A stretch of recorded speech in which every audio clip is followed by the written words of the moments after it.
Hi, I'm John Jurgensen. I'm here with Grammy-winning singer and guitarist Bonnie Raitt. Last April, she released Slipstream. It was her first album since 2005, and it got a great reception. Sold more than 200,000 copies and powered a successful concert tour, which is ongoing. Bonnie Raitt, welcome. Nice to see you, John. Nice to see you. So you've been on the road for months, and the tour will continue in the new year. How has the new material changed as you performed it live?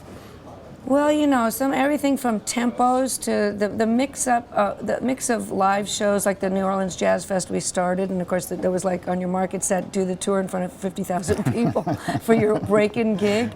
You know, outdoor shows are much more rowdy. You know, there's kind of less ballads, and then so as the natural tour progresses, you know, the theater tours just get deeper, and you know, you switch some older songs from other ones, and then you have days to rehearse sound checks to get other old chestnuts worked up and some new surprising stuff. So it gets more broken in, and we morph things from night to night. You know, the set change makes it really interesting just to have different crowds, different parts of the country, and make it feel really different as well.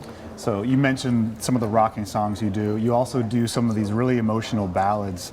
I always wonder, how do you swing between those poles during the performance, emotionally speaking? Is that tough to do? It's a good question. You know, I have grown up watching people put together sets, you know, whether it's almost the same as an album. And you know, I even started watching Broadway shows from the time I was a little girl. I watched how they paced, where they put the beautiful ballad, and how much, you know, there's an emotional break and an uplift. You know, June is busting out all over, goes into something, you know, really depressing in Carousel. And I think I just picked it up instinctively, but I know that I build my set around 4 significant ballads usually, and there's a warm up to it, and then you dip down, and then just for me, I gotta come up and down. And then there's places where staying down longer works, you know, especially in a theater show. And there's ones that you painfully find out that too many ballads in an outdoor festival, you know, following Iggy Pop is not the place to put I Can't Make You Love Me third in the set. So it just becomes, I think with experience, pacing an album in a show, it's kind of like a great meal. You know, right. I usually have to wait to sing I Can't Make You Love Me because it's just pretty devastating for me, and I know people are waiting for it, and I don't want to get it out of the way too soon. So you released Slipstream on your own label, Red Wing. Yeah. And obviously that's been a successful strategy for you. What kind of pitfalls, though, did you encounter along the way? When you're the person writing the checks, what did you encounter? Oh, you know, probably my staff who actually do the day-to-day and strategizing and the research and report, and then we talk and we make decisions. But I'd have to say, I couldn't have done this without the incredible team I have in my management. They would know more what the pitfalls are, but the reason this works is because we do a lot of homework before we hire the team that we have, the distribution, the PR team, the label management, assist, radio promo people, and we, from many years of experience, we know who and other people saying, don't go with these guys, go. If it's not working, we can switch. And when you're on a big label, a lot of times you're with that same person who's ignoring you for many, many months. So I would have to say we haven't really had a false step.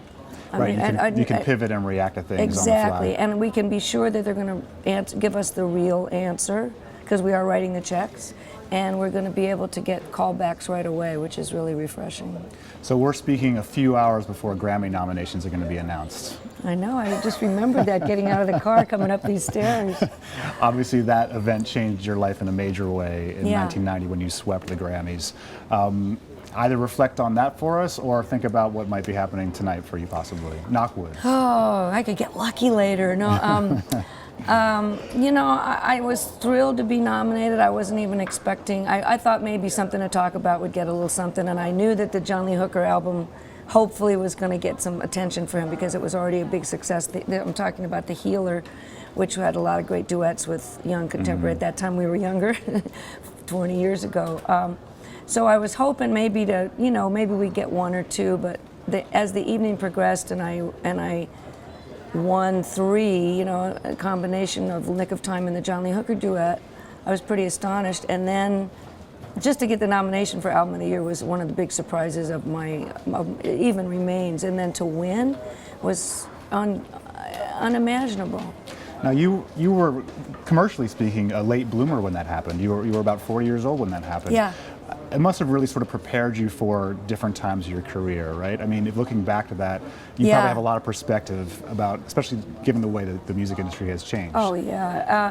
you know, I even said in my acceptance speech that I'm glad that I was brought to this at this point in my life, because I don't think I could have handled it. I mean, how Norah Jones and Adele and Lady Gaga even, and women, people, I mean, men and women who have handled their incredible catapult to #1, and that worldwide acclaim with such poise is really astonishing to me. And they haven't really lost their center. I mean, Norah Jones is just as the same down-to-earth person that she always was. So I was glad I was sober and 40 and, you know, had been around the block for a while. It meant even more to me, you know. And I don't have that kind of career where I have to, you know, follow it up with another hit, you know. So that even made the follow-up record doing even better. It was particularly a surprise and a delight. So I feel like I've got my lifetime gift. I don't need any more, you know. So if I get nominated again, it'll be really wonderful. But I'm not, you know, my success has been lasting this long, and my reward is every night when people still want to come and see me. And I mean that really. It's not,